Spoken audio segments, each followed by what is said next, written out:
ईश्वर काहाठारु नियंती एवं काहाकु दियंती सन्थ एवं चढ़ईर आश्चर्यजनक आध्यात्मिक कहानी। सृष्टिर आरंभरू प्रत्येक जीव प्रत्येक मनीष एवं प्रत्येक साधक मनरे यही प्रश्न उठी आसुची, केही सुखी काहींकी, केही दुखी काहींकी, काहा पाखरे सबकिछि थाई मध्य शांति नाही, आउ केही खाली हाथरे थाई मध्य खुशी काहींकी। एही रहस्य को बुझिबा सहज नुहे। एही प्रश्न जेते सरल लागे सेते गभीर अटे। एही प्रश्नर उत्तर लुचि रहितिला एक शांत पवित्र एवं तपस्या भरीथिबा वनरे, जेउठारे ऋषि मुनि माने बास करुथिले, जेउठारे पवन मध्य मंत्र जप करुथिबा परि लागुथिला, आउ जेउठारे प्रत्येक पत्र भगवान नाम दोहलुथिला। सेही बनर मझिरे एक विशाल पुराणा अश्वत्थ गछ थिला, जार चेर पृथ्वी को आलिंगन करी रहितिला, आउ जार डाल आकाश सह कथा हेउथिबा परि लागुथिला। सेही गछ तळे प्रतिदिन जणे महान तपस्वी वेदर ज्ञाता महाभारतर रचयिता महर्षि व्यास मुनि ध्यान रे बसुथिले। तांकर तेज एते प्रखर थिला जे सूर्यंक किरण मध्य आसी तांक चरण रे अटकी जाउथिला। सेही गछर एक उच्च डाल रे एक छोट चढ़ई रहुथिला। से साधारण थिला, किंतु तार मन बहुत जिज्ञासु एवं निर्मल थिला। से प्रतिदिन सकाळे उड़ी जाई दाना खाउथिला, नदीर पानी पीउथिला, आउ फेरी आसी व्यासमुनि को ध्यान रे बसिथिबार देखुथिला। धीरे धीरे तार मन रे अनेक प्रश्न जन्म नेबाकु लागिला। से देखुथिला जे जंगल रे केतेक जीवंकु पेट भरी खाइबाकु मिलुची, आउ केतेक भोकिला रही जाउचंती।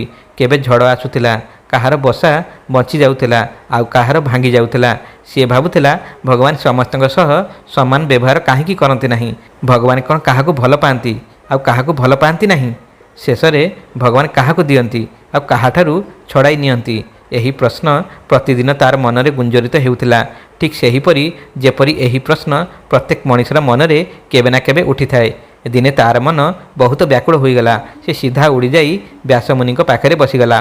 सेतेबेले मुनि गभीर समाधि थिले। चारिआडे एमिति शांति थिला जेपरि समय अटकी जाइछि। किछि समय पर से धीरे धीरे आखि खोलिले। तांको आखिरे असीम करुणा भरी रहितिला। से चढ़ई को देखि हसी हसी कहिथिले, आस झियो, आजी तुम मनरे किछि प्रश्न उठी अछि, ठीक ना? चढ़ई आश्चर्य होईगला। सी भाविला मो मनर कथा मु न कहि मध्य से जानिगले। से बहुत विनम्रतार सह कहिला, हाँ मुनिवर, मु एक छोट चढ़ई, किंतु मो मनरे एक बड़ प्रश्न अछि। मु प्रतिदिन देखुछि केही सुखी केही दुखी, काहा पाखरे बहुत किछि अछि आउ काहा पाखरे किछि भी नाही, केही राजा आउ केही भिखारी। भगवान कौन पक्षपात करती? भगवान काहाकु दियंती आउ काहाठारु छड़ाई नियंती। एतिकी कही कही तार स्वर थरिबाकु लागिला। व्यासमुनि स्नेहरे ताकु निज पाखकु डाकी कहिले, तुमर प्रश्न बहुत गभीर। एही प्रश्न मनीष मध्य पचारे, ऋषि माने मध्य पचारती, किंतु एहार उत्तर बुझिबा पई मनकु शांत करिबाकु पड़े। चढ़ई कहिला, मुनिवर, मु एहा जानिबाकु चाहुची, कारण केबे केबे लागे भगवान अन्याय करूचंती। मुनि मृदु हसी कहिले, भगवान आउ अन्याय ना झियो, भगवान तो करुणार सागर। आमे जहा देखुचु ताहा अधा सत्य। भगवान को विधान बहुत सूक्ष्म। जहा आमको छड़ाई नेला परि लागे सेईटा ही अनेक समय सबुठारु बड़ वरदान होइथाए, आउ जहा आमको मिलिला परि लागे सेईटा अनेक समय बंधन होई जाए। चढ़ई आहुरी द्वंद्वरे पड़ीगला। सी कहिला, मु बुझी पारिली नाही। मुनि कहिले, प्रथमे तुमे निज जीवन को देख, तुम पाखे कौन अच्छी? चढ़ई कहिला, मो पाखे तो किछि भी नाही, ना खाद्य ना घर। मुनि कहिले, तुम पाखे डेणा अच्छी, जहाद्वारा तुमे आकाश उड़ी पारुछ। तुम पाखे स्वाधीनता अच्छी, तुम पाखे मन आउ स्वर अच्छी, जहाद्वारा तुम्हें प्रभुंक गुणगान करिपारुछ। तुम पाखे संतोष अच्छी, जहाद्वारा तुम्हें प्रत्येक दानारे खुशी रहुछ। एसबु कौन कम? चढ़ई चुप होईगला। से एपरी कथा केबे भाभी नथिला। मुनि आगकू कहिले, भगवान मनीष को बहुत किछि दियंती, किंतु सेतिसह इच्छा मध्य देई दियंती, आउ जेतेबेले इच्छा बढ़े सेतेबेले दुख मध्य बढ़ी जाए। जेउ दिन मनीष संतोष शिखि जाए सेही दिन से सबुठारु धनी होई जाए। चढ़ई कहिला, मुनिवर, मु भल लोक मानकु मध्य दुख सहुथिबार देखिछि, सेमानकर सब किछि छड़ाई निया जाए, एमिति काहेकि? व्यासमुनि गंभीर होईगले। से कहिले, कारण भगवान केबे केबे निजर प्रिय भक्त मानकर परीक्षा नियंती। जेपरी माँ पिलार हाथरू माटी छड़ाई ताको खाद्य दिए, सेहीपरि भगवान मध्य मोह छड़ाई भक्ति दियंती, धन छड़ाई ज्ञान दियंती, अहंकार छड़ाई विनम्रता दियंती। जे भगवान ठारू दूर को चली जाए ताठारू से सही सबु जिनिस छड़ाई नियंती, जहा ताकु भगवान ठारू दूर को नेउथाए। आउ जे भगवान पाखकु आसे ताकू से एपरी धन दियंती जहा केबे भी छड़ाई निया जाई परिबो नाही। ପ୍ରେମ, ଭକ୍ତି ଏବଂ ଶାନ୍ତି। ବନରେ ପବନ ବହୁଥିଲା, ପତ୍ର ଦୋହଲୁଥିଲା, ଯେପରି ପ୍ରକୃତି ମଧ୍ୟ ଏହି ଜ୍ଞାନକୁ ଶୁଣୁଥିଲା। ଚଢ଼େଇର ମନରେ ଶ୍ରଦ୍ଧା ଭରିଗଲା। ସେ କହିଲା, ମୁନିବର, ଆପଣ ମୋତେ ଏପରି ଏକ କାହାଣୀ ଶୁଣାଇବେ କି ଯାହାଦ୍ୱାରା ମୁଁ ଏହି ରହସ୍ୟକୁ ବୁଝିପାରିବି? ବ୍ୟାସମୁନି ହସି କହିଲେ, ହଁ ଝିଅ, ମୁଁ ତୁମକୁ ଜଣେ ରାଜାଙ୍କ କାହାଣୀ ଶୁଣାଇବି। ସେ ରାଜା ବୁଦ୍ଧିମାନ ଥିଲେ, କିନ୍ତୁ ତାଙ୍କ ଭିତରେ ଅହଙ୍କାର ଥିଲା। ଭଗବାନ ତାଙ୍କୁ ସବୁକିଛି ଦେଇଥିଲେ, ପରେ ଦିନେ ସବୁକିଛି ଛଡ଼ାଇ ନେଲେ, କିନ୍ତୁ ଶେଷରେ ଯାହା ସେ ପାଇଲେ ତାହା ଏହି ସଂସାରର ଯେକୌଣସି ଧନଠାରୁ ବହୁତ ବଡ଼ ଥିଲା। ଚଢ଼େଇ ଆଗ୍ରହର ସହ ତାଙ୍କ ପାଖକୁ ଆହୁରି ଲାଗି ବସିଲେ। ସେ ନିଜ ମନକୁ ସମ୍ଭାଳି ଶାନ୍ତ କରିନେଲା। ବ୍ୟାସମୁନି ଆକାଶ ଆଡ଼କୁ ଚାହିଁ ଭଗବାନଙ୍କୁ ସ୍ମରଣ କଲେ ଏବଂ କହିଲେ, ଏବେ ଧ୍ୟାନ ଦେଇ ଶୁଣ, ଏହି କାହାଣୀ ତୁମ ପ୍ରଶ୍ନର ପ୍ରଥମ ଉତ୍ତର ଅଟେ। ବ୍ୟାସମୁନି ନିଜ ଆସନକୁ ସ୍ଥିର କଲେ, ଆଖିରେ କରୁଣା ଭରିନେଲେ ଏବଂ ଶାନ୍ତ ସ୍ୱରରେ କାହାଣୀ ଆରମ୍ଭ କଲେ। ଝିଅ, ବହୁତ ସମୟ ପୂର୍ବରୁ ଆର୍ଯ୍ୟାବର୍ତ୍ତରେ ଏକ ସୁନ୍ଦର ରାଜ୍ୟ ଥିଲା। ସେହି ରାଜ୍ୟର ନାମ ଥିଲା ସ୍ୱର୍ଣ୍ଣପୁର। ସେଠାରେ ନଦୀମାନେ କ୍ଷୀର ପରି ସଫା ପାଣି ବୁହାଉଥିଲେ। କ୍ଷେତରେ ଧାନ ଲହଲହ କରୁଥିଲା। ବଜାରରେ ସବୁବେଳେ ଚଳଚଞ୍ଚଳତା ଥିଲା, ଆଉ ପ୍ରଜାମାନେ ସୁଖୀ ଦେଖାଯାଉଥିଲେ। ସେହି ରାଜ୍ୟର ରାଜା ଥିଲେ ବୀରସେନ। ସେ ସାହସୀ ଥିଲେ, ବୁଦ୍ଧିମାନ ମଧ୍ୟ ଥିଲେ, କିନ୍ତୁ ତାଙ୍କ ହୃଦୟରେ ଧୀରେ ଧୀରେ ଏକ ସୂକ୍ଷ୍ମ ଦୋଷ ଜନ୍ମ ନେଇସାରିଥିଲା, ଅହଙ୍କାର। ତାଙ୍କୁ ଲାଗିବାକୁ ଲାଗିଲା ଯେ ଏହିସବୁ ଐଶ୍ୱର୍ଯ୍ୟ ତାଙ୍କ ପରିଶ୍ରମରୁ ଆସିଛି, ତାଙ୍କ ଶକ୍ତିରୁ ଆସିଛି, ତାଙ୍କ ବୁଦ୍ଧିରୁ ଆସିଛି।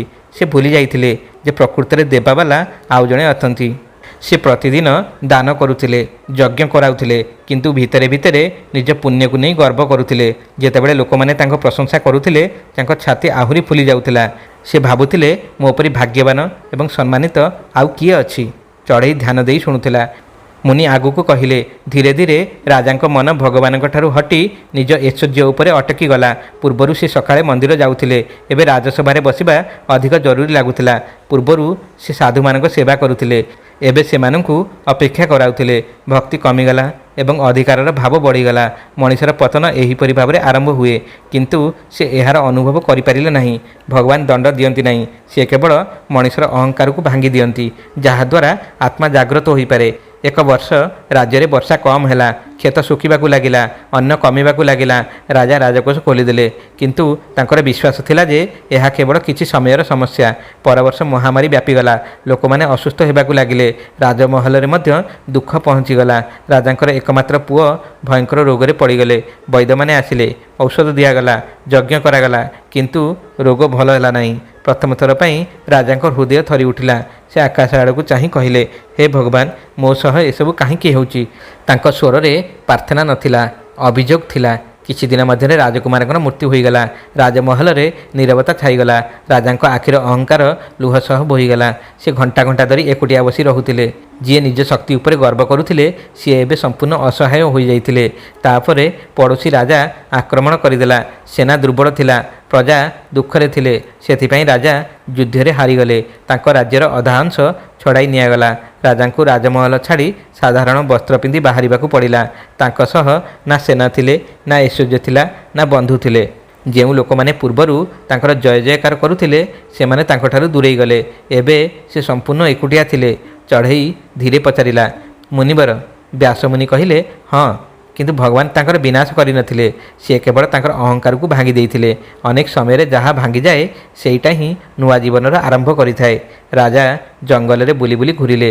ଭୋକ ଲାଗିଲେ ସାଧାରଣ ଖାଦ୍ୟ ମାଗି ଖାଉଥିଲେ, ଖରାରେ ଚାଲୁଥିଲେ, ବର୍ଷାରେ ଭିଜୁଥିଲେ। ଧୀରେ ଧୀରେ ସେ ବୁଝିବାକୁ ଲାଗିଲେ ଯେ ସିଏ ମଧ୍ୟ ଅନ୍ୟ ସାଧାରଣ ମଣିଷମାନଙ୍କ ପରି। ସେ ନା ବିଶେଷ ଥିଲେ, ନା ଶ୍ରେଷ୍ଠ ଥିଲେ। ଦିନେ ଥକିଯାଇ ସେ ଏକ ଆଶ୍ରମ ବାହାରେ ବସି ପଡ଼ିଲେ। ସେଠାରେ ସମସ୍ତ ସାଧୁ ଭଜନ ଗାଉଥିଲେ। ଯାହା ଦିଅନ୍ତି ସେ ପ୍ରଭୁ, ଯାହା ନିଅନ୍ତି ସିଏ ମଧ୍ୟ ପ୍ରଭୁ। ସେହି ଭଜନ ଶୁଣିବା ମାତ୍ରେ ତାଙ୍କ ଭିତରେ କିଛି ତରଳିଗଲା। ତାଙ୍କ ଆଖିରୁ ଲୁହ ବୋହିବାକୁ ଲାଗିଲା। ଜୀବନରେ ପ୍ରଥମ ଥର ପାଇଁ ସେ ସତ ମନରେ କହିଲେ, ହେ ପ୍ରଭୁ, ମୁଁ ଆପଣଙ୍କୁ ଭୁଲି ଯାଇଥିଲି। ଆପଣ ଯାହା ଦେଇଥିଲେ ତାହାକୁ ମୁଁ ନିଜର ବୋଲି ଭାବିଥିଲି, ଆଉ ଯାହା ନେଇଗଲେ ସେଥିପାଇଁ ମୁଁ କାନ୍ଦୁଥିଲି। ଏବେ ମୋତେ କିଛି ବି ଦରକାର ନାହିଁ, ମୋତେ କେବଳ ଆପଣଙ୍କ ଶରଣ ଦରକାର। ସେହି କ୍ଷଣରେ ତାଙ୍କ ହୃଦୟର ଭାର ହାଲୁକା ହୋଇଗଲା। ବହୁ ବର୍ଷ ପରେ ସେ ଶାନ୍ତିର ଅନୁଭବ କଲେ। ସେ ଆଶ୍ରମରେ ରହି ସେବା କରିବା ଆରମ୍ଭ କଲେ। ପାଣି ଭରିବା, ଜାଳେଣି କାଠ ଆଣିବା, ରୋଗୀମାନଙ୍କର ସେବା କରିବା। ସେବା କରି କରି ତାଙ୍କ ମନ ସମ୍ପୂର୍ଣ୍ଣ ନିର୍ମଳ ହୋଇଗଲା। ଯେଉଁ ରାଜା କେବେ ସିଂହାସନରେ ବସୁଥିଲେ, ସିଏ ଏବେ ମାଟିରେ ବସି ମଧ୍ୟ ଖୁସି ରହୁଥିଲେ। ସେ ବୁଝିଗଲେ ଯେ ପ୍ରକୃତ ସୁଖ ଅଧିକାରରେ ନୁହେଁ, ସମର୍ପଣରେ ଅଛି। मुनि चढ़ई आड़ को चाह कहले झील जे पर्यंत तांको पाखरे सबकिछि थिला से पर्यंत से भगवान ठारू दूर रे थिले जेतेबेले सबकिछि चलीगला सेतेबेले से भगवान को पाखक आसिले कुह तो प्रकृति में भगवान तांको ठारू कौन छड़ाई नेले आउ तांकू कौन देले। चढ़ईटी गभीर चिंतार पड़गला। बनरे संध्या नई आसुला आकाश लाल हो जाउथिला लागुथिला कहानी एबे भी अधूरा अछि जेपरी आहुरी किछि रास्ता बाकी अछि। से आग्रह पचारला तापर कौन है मुनिवर तांकु किछि फेरी मिलिला कि? व्यासमुनि हसी हसी कहिथिले हाँ मिलिला किंतु जहाँ मिलिला ताहा पूर्वठारु संपूर्ण अलग थिला। यह ही तुम प्रश्नर शेष उत्तर। सही कथा मु परवर्ती भागरे कहिबी। संध्या समय हो जाइथिला आकाश रे अंधार व्यापी सारिथिला पक्षी माने निज निज बसा को फेरुथिले। बट गछ तले व्यासमुनि शांत होई बसिथिले। छोट चढ़ई तांकु एक लୟରେ चाहि रहिथिला। तार मनरे बहुत आग्रह थिला सेही राजांकर परे कौन हैला भगवान कौन सतरे तांको ठारू सबु किछि छड़ाई नहीं तांको खाली करदेले ना तांको पई आउ किछि योजना करी रखिथिले। व्यासमुनि ताको स्नेहरे पाखकु नहीं मृदु स्वर रे कहिले झियो जेउठारू त्याग आरंभ हुए सेही ठारू भगवान को कृपारू द्वार खोली जाए। सुन राजांको जीवन रे शेष एवं सबुठारू महत्वपूर्ण अध्याय। राजा वीरसेन आश्रम रे रही सेवा को ही निजर धर्म करि नैथिले। से सकाळे सूर्य उदय पूर्व उठुथिले नदी रु पानी आणुथिले आश्रमर भूमि सफा करुथिले साधु मानक पई जाळेनी काठ एकाठी करुथिले आउ सारा दिन न थकी अन्य मानकर साहाय्य करुथिले। तांकर वस्त्र साधारण थिला भोजन साधारण थिला किंतु तांको मुहरे जेउ शांति थिला ताहा पूर्वरु केबे नथिला। पूर्वरु से सुनार महल रे रही मध्य शांति पाउ नथिले एबे माटीर कुटीर रे गभीर निद्रा रे सोई पारुथिले। पूर्वरु तांको निज सिंहासन रे चिंता थिला एबे तांको केवल प्रभुंक नाम स्मरण थिला। धीरे धीरे तांको भितरु मुपण संपूर्ण शेष होईगला। से काम करुथिबा समय कहूथिले हे प्रभु एसबु आपणक सेवा। यही भाव ही तांको जीवन को बदलाई देउथिला। दिने आश्रम रे बहुत वर्षा हैला नदी रे बन्या आसीगला केतेक गाँव रे पानी पशिगला लोक माने साहाय्य पई डाकिबाकू लागिले। राजा टिके भी विलंब न करी डंगा धरिले एवं निज प्राणर चिंता न करी बारंबार लोक मानकु सुरक्षित स्थान को पहुंचाइले। से बहुत थकी जाइथिले शरीर दुर्बल होई पड़िथिला किंतु तांको मुहरे संतोष थिला। सेही राति रे आश्रमर वृद्ध महात्मा तांको पाखकु डाकी कहिले तुमे साधारण मनुष्य परि लागु नाह। तुमर कथबार्ता तुमर व्यवहार तुमर करुणा एसबू जड़े राजा लक्षण देखाऊँगी। सेतेबेले प्रथम थर पर वीरसेन निजर परिचय देले। महात्मा हसी कहले भगवान तुमको तलकू खसाई देना से तुम हृदय को शुद्ध कर एबे तुमे प्रकृत अर्थ में राजा होइच निज मनर राजा। सही समय खबर आसिला जे स्वर्णपुरर प्रजा माने निजर पुराणा राजा को खोजुचंती। नुआ शासक अत्याचारी बाहरिला सेथिपाई समस्त को निज दयालु राजा कथा मन पड़ुथिला। सैनिक एवं मंत्री माने तांको खोजी खोजी आश्रम रे पहुँचिले। से माने वीरसेन को देखि कांदी पकाइले एवं कहिले महाराज फेरी चलंतु समग्र राज्य आपण को डाकुची। यह शुणी वीरसेन किछि समय नीरव रहिले। पूर्वरु होइथांता जदि से संगे संगे सिंहासन पर दौड़ी जाइथांते। तांको मनरे आउ लोभ नथिला। से आकाश आड़कू चाही मने मने कहिले हे प्रभु जदि यह आपणक इच्छा तेबे मु जीवी। एही राज्य मध्य आपणकर मु मध्य आपणकर। से फेरी आसिले किंतु एथर तांको हृदय संपूर्ण बदली जाइथिला। से राजमहल रे प्रवेश कले किंतु एबे से पूर्वपरी राजा नथिले। से राज्य को निजर सेवार स्थान बोली मानिले अधिकारर स्थान बोली नुहे। से दरबार को प्रजा मानक पई खोलीदेले अन्याय को शेष करदेले मंदिर एवं आश्रम मानकर सम्मान बढ़ाइले। और सबुठारु बड़ कथा से गरीब मानकु केबे भी हीन बोली भाबिले नाही। से प्रत्येक निष्पत्ति पूर्वरु भगवान को स्मरण करुथिले। धीरे धीरे राज्य पुणी समृद्ध हेबाकू लागिला किंतु राजांक मनरे अहंकारर नाम मध्य नथिला। पूर्वरु तांको पाखरे धन थिला किंतु शांति नथिला। एबे तांको पाखरे शांति थिला सेतिपई प्रत्येक जिनिस तांको सुख देउथिला। व्यासमुनि कहानी को सेठारे अटकाई चढ़ई आड़कू चाही पचारिले झियो कुह तो भगवान तांको कौन छड़ाई नेले। चढ़ई धीरे कहिला तांकर अहंकार तांकर अभिमान। मुनि पुणी पचारिले आउ तांको कौन देले। चढ़ईर आखि चमकी उठिला। सी कहिला भक्ति विनम्रता संतोष एवं प्रकृत सुख। मुनि बहुत खुशी हेले। सी कहिले यह ही प्रकृत बुझामणा। भगवान केबे भी काहाठारु शत्रुता बा घृणार किछि छड़ाई नियंती नहीं। सी केवल सही सबु जिनिस को दूर कर दियंती जहाँ आमको तांकोठारु दूर को नेउथाए। प्रिय श्रोता बंधु आपण माने शुणुचंती ओडिया बणचटिया स्टोरी द्वारा प्रस्तुत यही सुंदर कहानी। जेतेबेले मनीष अहंकारी हो जाए सेतेबेले भगवान परिस्थिति बदलाई दियंती जहाद्वारा से नम्र हेबा शिखिपारे। आउ जीए पूर्वरु ही नम्र भक्त एवं संतोषी थाए भगवान ताकू आहुरी अधिक कृपा करती ज्ञान प्रेम एवं आंतरिक आनंद दियंती। पवन धीरे धीरे बहुथिला ରାତି ନଇଁ ଆସୁଥିଲା। ଚନ୍ଦ୍ରର ଆଲୋକ ଗଛ ଉପରେ ବିଛାଡ଼ି ହୋଇଯାଉଥିଲା। ଚଢ଼େଇର ମନର ସବୁ ସନ୍ଦେହ ଦୂର ହୋଇଯାଇଥିଲା। ସେ ନିଜର ଦୁଇ ଡେଣା ଯୋଡ଼ି ପ୍ରଣାମ କରି କହିଲା, ଏବେ ମୁଁ ବୁଝିଗଲି, ଭଗବାନ ହିଁ ସବୁ ଦେବାର, ଆଉ ସିଏ ହିଁ ସବୁ ନେବାର। ତାଙ୍କର ପ୍ରତ୍ୟେକ କାମ ଆମର କଲ୍ୟାଣ ପାଇଁ ହୋଇଥାଏ। ବ୍ୟାସମୁନି ଆଶୀର୍ବାଦ ଦେଇ କହିଲେ, ହଁ ଝିଅ, ସବୁବେଳେ ମନେ ରଖ, ଭଗବାନ କେବଳ ବସ୍ତୁ ଦିଅନ୍ତି ନାହିଁ, ସେ ସୁଯୋଗ ଦିଅନ୍ତି। ଭଗବାନ ଦୁଃଖ ଦିଅନ୍ତି ନାହିଁ, ସେ ଆମକୁ ସୁଧାରିବାର ସୁଯୋଗ ଦିଅନ୍ତି। ଆଉ ଯେତେବେଳେ ଭଗବାନ କିଛି ଛଡ଼ାଇ ନିଅନ୍ତି, ସେତେବେଳେ ଆମକୁ ଖାଲି କରନ୍ତି ନାହିଁ, ସେ ଆମ ହୃଦୟକୁ ନିଜ ପ୍ରେମରେ ଭରିଦେବା ପାଇଁ ସ୍ଥାନ ସୃଷ୍ଟି କରିଦିଅନ୍ତି। ଯିଏ ପ୍ରଭୁଙ୍କୁ ପାଇଯାଏ, ତାଠାରୁ ଆଉ କିଛି ବି କେବେ ଛଡ଼ାଇ ନିଆଯାଇପାରେ ନାହିଁ। ଏହା ଶୁଣି ଚଢ଼େଇ ଆନନ୍ଦରେ ଚିଁ ଚିଁ କରିବାକୁ ଲାଗିଲା। ଏବେ ତାର ପ୍ରଶ୍ନର ସମାଧାନ ହୋଇଯାଇଥିଲା। ପରଦିନ ସକାଳେ ସୂର୍ଯ୍ୟ ଉଦୟ ହେବା ବେଳେ ସେ ପୂର୍ବଠାରୁ ଆହୁରି ଅଧିକ ଖୁସି ଥିଲା। ସେ ବୁଝିଯାଇଥିଲା ଯେ ତା ପାଖରେ ଖାଲି କାମ ନୁହେଁ, ବହୁତ କିଛି ଅଛି। ଖୋଲା ଆକାଶ, ଦୁଇଟି ଡେଣା ଏବଂ ପ୍ରଭୁଙ୍କ ନାମ। ଏହି ସନ୍ତୋଷ ଭିତରେ ସେ ଭଗବାନଙ୍କ ଠାରୁ ସବୁଠାରୁ ବଡ଼ ଉପହାର ପାଇସାରିଥିଲା। ଭଗବାନ ସେମାନଙ୍କ ଠାରୁ ଛଡ଼ାଇ ନିଅନ୍ତି ଯେଉଁମାନଙ୍କ ଭିତରେ ଅହଙ୍କାର, ମୋହ ଏବଂ ଅସତ୍ୟ ବଢ଼ିଯାଏ, ଯାହାଦ୍ୱାରା ସେମାନେ ପୁଣି ସଠିକ୍ ମାର୍ଗକୁ ଫେରି ଆସନ୍ତୁ। ଆଉ ଭଗବାନ ସେମାନଙ୍କୁ ଦିଅନ୍ତି ଯେଉଁମାନେ ବିନମ୍ର, ଭକ୍ତ, ସନ୍ତୋଷୀ ଏବଂ ସମର୍ପିତ ଥାଆନ୍ତି। ଶେଷରେ ଭଗବାନଙ୍କର ପ୍ରତ୍ୟେକ ନେବା ମଧ୍ୟ ଦେବା ହିଁ ହୋଇଥାଏ, କାରଣ ତାହା ଆତ୍ମାର କଲ୍ୟାଣ ପାଇଁ ହୋଇଥାଏ। ଏହିପରି ଭାବରେ ଛୋଟ ଚଢ଼େଇ ନିଜ ପ୍ରଶ୍ନର ଉତ୍ତର ପାଇଗଲା। ଏବେ ତାର ମନରେ କୌଣସି ଅଭିଯୋଗ ନଥିଲା, ବରଂ କୃତଜ୍ଞତା ଭରି ରହିଥିଲା।